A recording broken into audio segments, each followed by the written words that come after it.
America's veterans are unemployed at a rate that's as much as 3 times the rest of the population. And we've reported that they're having trouble using the skills they acquired in the military as they try to break into the private job market. So it's not surprising that when they have legal problems, many of them can't afford to hire an attorney. Now, a local organization is working to change that, and one local Marine is very grateful for the work they're doing. I think the program is a lifesaver because, I have a wife and 4 kids. His wife and children were on Terry Wilson's mind when he decided for their safety they had to move out of the Licking County house they were renting. He blames crime and a landlord who wouldn't respond to complaints. Coincidentally, NBC4 was doing a story at the time about dilapidated houses and rising crime in his neighborhood.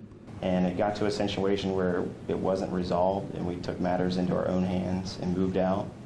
And then we got slapped with a hefty fine and, could have jeopardized my credit. He had these plans, he still has plans, finishing up on the GI Bill with his education, and this would have been a big roadblock. Terry served in the Marines for 5 years, 2 of those in Iraq. James Lewis is a skilled attorney at Lane Alton.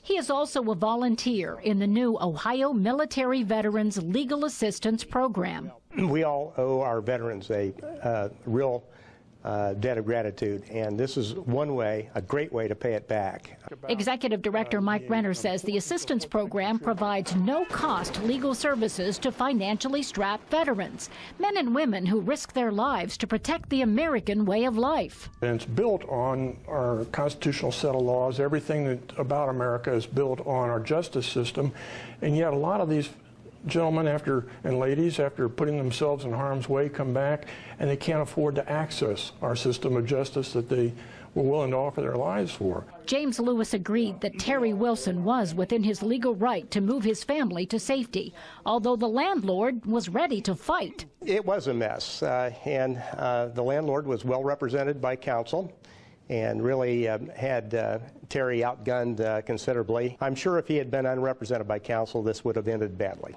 But it ended well for Terry and his family.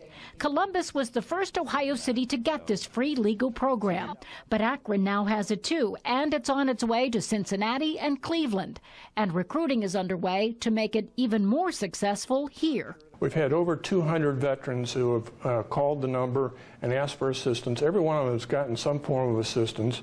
And in fact, 42 of them needed to have a lawyer representing them, and they do now, a volunteer lawyer. I hope that we spread the good news in Central Ohio, and that other lawyers will step up and fill the role. If we all just take 1 or 2, this is easy for us.